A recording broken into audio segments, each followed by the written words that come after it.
शिवाजी महाराज की जय भवानी। आजच्या नमो महारोजगार मेळाव्याला उपस्थित राज्याचे लोकप्रिय उपमुख्यमंत्री देवेंद्र फडणवीसजी, आमचे दुसरे आदरणीय उपमुख्यमंत्री अजितदादा पवारजी,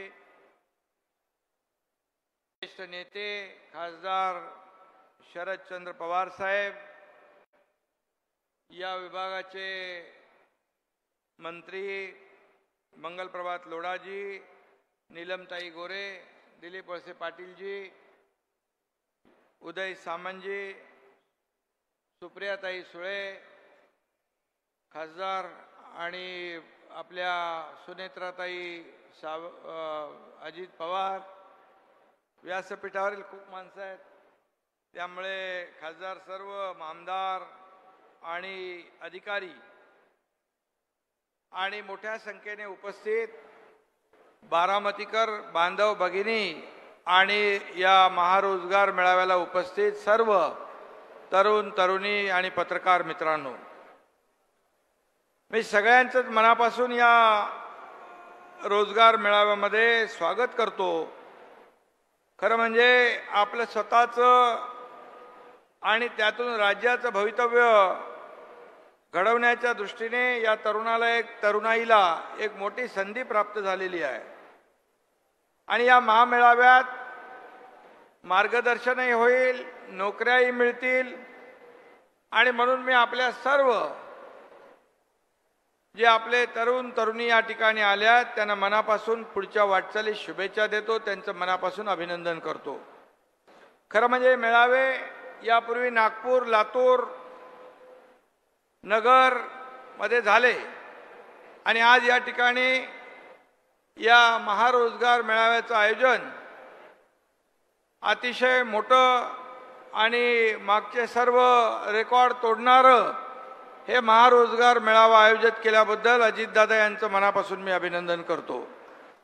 खरं म्हणजे बारामती शहर हे अवघ्या राज्यासाठी एक विकासाचं मॉडेल आहे आणि म्हणून या शहराच्या विकासात शरद पवार साहेबांसह माझे सहकारी अजितदादा पवार राज्याचे उपमुख्यमंत्री यांचंही मोठं योगदान आहे आणि म्हणून या ठिकाणी आज ज्या इमारती उभ्या राहिलेल्या आहेत, या इमारती आपण प्रत्यक्ष जाऊन त्याचं उद्घाटन करावं अशा प्रकारच्या होत्या आणि म्हणून एक क्वालिटी काम कसं असावं या दृष्टीने या पोलिसांच्या पुणे ग्रामीण पोलीस उपमुख्यालय, अपर पोलीस अधीक्षक कार्यालय बारामती, पोलिसांची निवासस्थानं आणि पुणे ग्रामीण पोलिसांना 39 वाहनं आणि बारामतीचं बस स्थानक हे सगळं याच्यामध्ये घेतलेलं आहे आणि त्याच्यामध्ये कुठेही क्वालिटीचं कॉम्प्रोमाइज केलेलं नाही आणि म्हणून नेहमी जेव्हा एखादा प्रकल्प आम्ही हातात घेऊ इच्छितो त्यावेळेस अजितदादांचा नेमके कटाक्ष असतो, हे काम वेळेत झालं पाहिजे, हे वेळेत संपलं पाहिजे आणि क्वालिटीचं झालं पाहिजे आणि आज या पोलिसांच्या इमारती ज्या आहेत अतिशय मॉडेल आणि क्वालिटीच्या इमारती झालेल्या आहेत। खरं म्हणजे मगाशी देवेंद्रजी त्यांना म्हणाले की हे काम जे आहे पोलिसांच्या इमारतींचं आपल्या मदतीने आपण करू। खऱ्या अर्थाने पोलीस हा ऊन पाऊस वारा याच्यामध्ये रस्त्यावर असतो, सण वार उत्सव असले तरी रस्त्यावर असतो, आंदोलनं असली रस्त्यावर असतो, कोविड होता तेव्हाही रस्त्यावर होता आणि म्हणून या पोलिसांची कार्यालयं, पोलिसांची घरं अतिशय उत्तम असली पाहिजेत, कारण कायदा सुव्यवस्था राखण्याचं मोठं काम हे पोलीस करत असतात आणि म्हणून त्यांच्याकडून चांगल्या कामाची आपण अपेक्षा करू तर त्यांना देखील सोयीसुविधा आपण चांगल्या दिल्या पाहिजे आणि त्या आज या ठिकाणी बारामतीमध्ये दिलेल्या आपण पाहतोय आणि म्हणून मी सगळ्यांचं मनापासून अभिनंदन करतो। खरं म्हणजे आज आपण इथे बस स्थानकाचं देखील लोकार्पण केलंय। बस स्थानकं देखील आम्ही सगळीच राज्यातली बस पोर्ट सारखी अतिशय सुसज्ज सर्व प्रवाशांना सोयी सुविधांनी युक्त अशा प्रकारची देण्याचा आमचा प्रयत्न आहे आणि त्यामध्ये बारामतीमध्ये एक पहिलं मॉडेल बसस्थानक होतंय, याबद्दल देखील मी अजितदादांचं मनापासून अभिनंदन करतो, त्यांना धन्यवाद देतो. एक चांगली सुरुवात आपण या ठिकाणी केलेली आहे. आज आपण पाहतोय की मगाशी देवेंद्रजी म्हणाले की हे जो महारोजगार मेळावा आहे त्याची खूप प्रसिद्धी झाली. आज पवार साहेब पण इथं व्यासपीठावर आहेत, अजितदादा पण व्यासपीठावर आहे. सरकारचं काम असलं तरी सुद्धा आमचं सरकार लोकाभिमुख आहे, सर्वसामान्यांचं आहे, राजकारण विरहित आहे आणि त्याची प्रचिती आज इथे आपण या ठिकाणी आपल्याला पाहायला मिळते. त्यामुळे विकासामध्ये आम्ही कुठलंही राजकारण आणू इच्छित नाही. सर्वांना सोबत घेऊन या सरकारचं काम पुढे चाललेलं आहे आणि म्हणून शासकीय नोकऱ्या ज्या होत्या, नोकऱ्या बंद होत्या, आज आपलं सरकार आल्यानंतर 75,000 लोकांना नोकऱ्या देण्याचा निर्णय झाला. जवळपास ते आता 1,60,000वर त्याचा आकडा गेला आहे. आणि आता ज्या नोकऱ्या जवळपास पोलिसांच्या भरती चालू आहे, पोलिसांची भरती जवळपास आज आपण पाहतोय की 27,000 22,000 पोलिसांची भरती होते, शिक्षकांची 30,000ची भरती होते आणि त्यामध्ये मराठा समाजाला आरक्षण दिलेले तेही त्या भरतीमध्ये सामील होत आहेत. आज त्यांनाही त्या भरतीचा लाभ मिळतोय, हे देखील मी या ठिकाणी सांगू इच्छितो. आणि म्हणून आज या आपल्या स्किल डेव्हलपमेंट आणि आपल्या लोडांच्या विभागाच्या माध्यमातून आपण अनेक लोकांना नोकऱ्या दिल्या. आज जवळपास या महारोजगार मेळाव्यातून 25,000 मुलांना रोजगार मिळणार आहे. नागपूरला देखील जवळपास 15,000 मुलांना मिळाला. यापूर्वी झालेल्या लातूरमध्ये देखील हजारो लोकांना रोजगार मिळाला. नगरमध्ये देखील रोजगार मिळाला. उद्या ठाण्यामध्ये होईल, आणखी इतर ठिकाणी होईल, तिथे देखील खूप मोठ्या प्रमाणावर रोजगार या ठिकाणी मिळणार आहे. आणि म्हणूनच मी या ठिकाणी आपल्याला एवढंच सांगेन की शासन आपल्या दारी हा देखील आपल्या राज्य सरकारचा लोकाभिमुख कार्यक्रम आपण पार पाडला. योजना होत्या, निर्णय होते, लाभार्थी होते, लाभ होते, परंतु जे काही चक्रा मारणं, खेटे मारणं, ही कटकट नको म्हणून ते लाभ सोडून देत होते लोक. आणि म्हणून आम्ही शासन आपल्या दारी थेट एका छताखाली जाऊन लोकांना मग ते लाभ आहेत, घराचा लाभ असेल, त्यामध्ये महिला बचत गटाचा लाभ असेल, शेतकऱ्याला ट्रॅक्टर असेल, पॉवर टिलर असेल, ड्रोन असेल, हार्वेस्टर असेल, अशा प्रकारचे अनेक त्यांना आवश्यक ज्या वस्तू आहेत त्या देण्याचं काम सरकारने एका छताखाली घेतलं.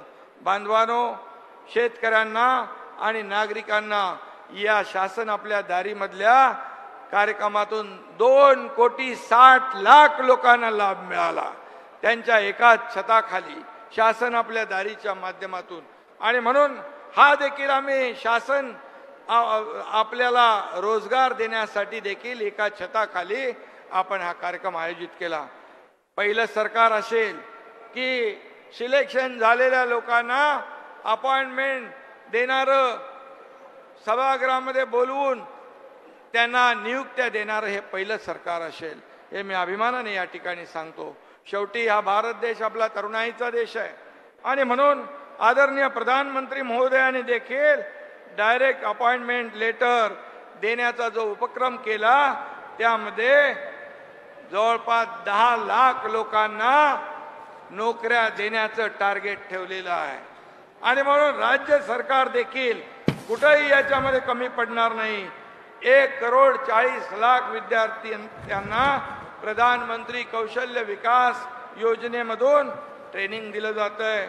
आणि म्हणून नवीन एज्युकेशन पॉलिसीमध्ये प्रधानमंत्री महोदयांनी स्किल डेव्हलपमेंटचे कोर्स देखील त्याचा अंतर्भाव केलेला आहे. याच्यामध्ये एवढंच आहे की बाळासाहेब देखील सांगायचे, आज बाळासाहेब आणि पवार साहेबांची चांगली मैत्री होती. बाळासाहेब सांगायचे, नोकऱ्या मागण्यापेक्षा नोकऱ्या देणारे हात तयार करा, आणि सरकार ते देखील करते.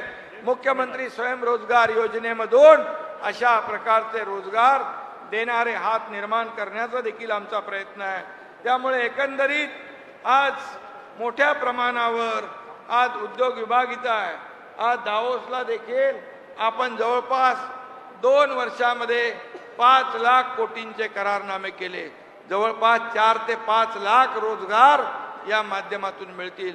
हे सरकार काम करत आहे आणि म्हणूनच हे सरकार सर्वसामान्यांचं आहे, शेतकऱ्यांचं आहे, कष्टकऱ्यांचं आहे, कामगारांचं आहे, माता भगिनींचं आहे आणि तुम्हा तरुणांचं आहे, ज्येष्ठांचं आहे, सगळ्यांचं आहे.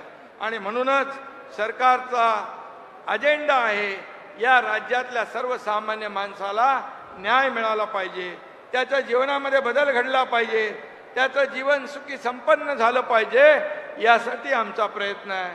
आणि म्हणूनच मी आपल्याला एवढंच सांगेन की बारामतीमध्ये हा कार्यक्रम होतोय आणि अतिशय मोठ्या प्रमाणावर रोजगार मेळावा देखील घेतलाय. वास्तू देखील चांगल्या दर्जाच्या या ठिकाणी झाल्यात. आणि अजितदादांनी हेही सांगितलंय की बारामती तालुका विकासामध्ये नंबर 1 चा करणार. अजितदादा, तुमच्याकडे तर तिजोरीची चावी आहे, त्यामुळे बारामतीकरांना जेवढा या तालुक्याचा विकास करत असताना कुठेही सरकार हात आकडता घेणार नाही, हा शब्द या ठिकाणी मुख्यमंत्री म्हणून मी देतो. आणि पुन्हा एकदा मी मनापासून आपल्या सगळ्यांना धन्यवाद देतो. असेच कार्यक्रम यापुढे देखील या राज्यामध्ये रोजगार मेळाव्याचे होत राहतील आणि खूप मोठ्या प्रमाणावर लोकांना रोजगार मिळेल, रोजीरोटी मिळेल, कुटुंबाचा भार ते हलका करतील आणि या राज्याला पुढे विकासाकडे नेतील.